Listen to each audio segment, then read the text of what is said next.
Hello guys! Good evening! Good afternoon na pala. Good afternoon. Gagawa tayo ng mango float guys. May mangga ako dito. Ayan. At saka Nestle cream. Ayan. Nestle cream na may gatas. And then, ito na. Gagawin natin tong mango float. Ayan. So, ipapakita ko sa inyo kung paano ko ginawa ito. So, ganyan. Let's see how to make mango float.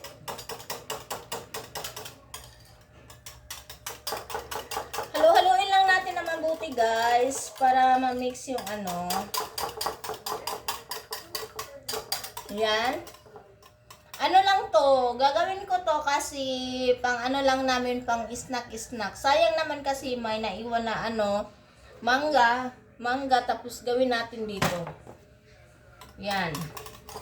Gawin natin mango float, request ni Mary.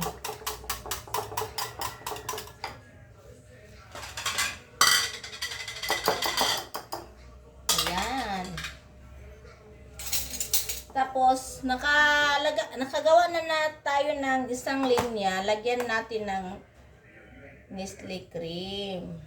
Ayan. Konti.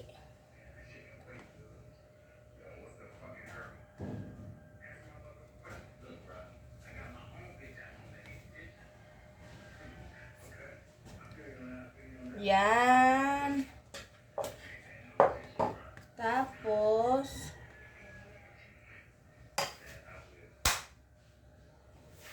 lagyan natin ng biscuit. Yan.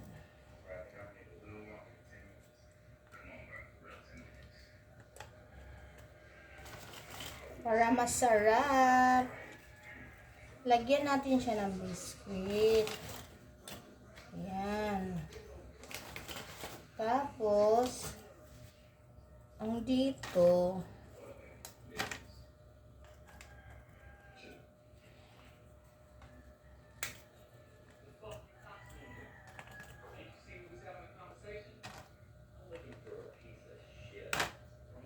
tapos ito, lagyan natin ng mangga. Isang linyang mangga.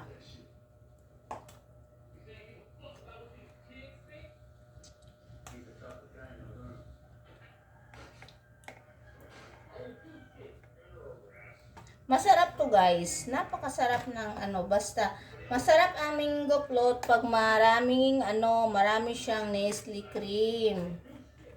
Yung hindi mo talaga tinitipid yung Nestle cream, mas masarap. Pero kung tinitipid mo ang Nestle cream, ang masarap sa mango float talaga yung maraming Nestle cream, 'di ba? Yan. Tapos lagyan natin ulit.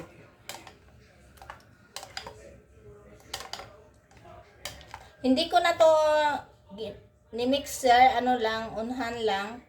Yung kamay ko lang, kutsara lang yung pinagmix ko. Hindi ko na ginamit yung mixer namin kasi tatamad ako maghugas. Yan. Tinatamad ako maghugas ng mixer. Kaya pwede na to. Creamy talaga to siya guys kasi maraming Nestle cream ang nilagay ko. Kaya yan, lalagyan pa natin ulit. Yan, tatlong pile. Tatlong pile lang ang kailangan natin.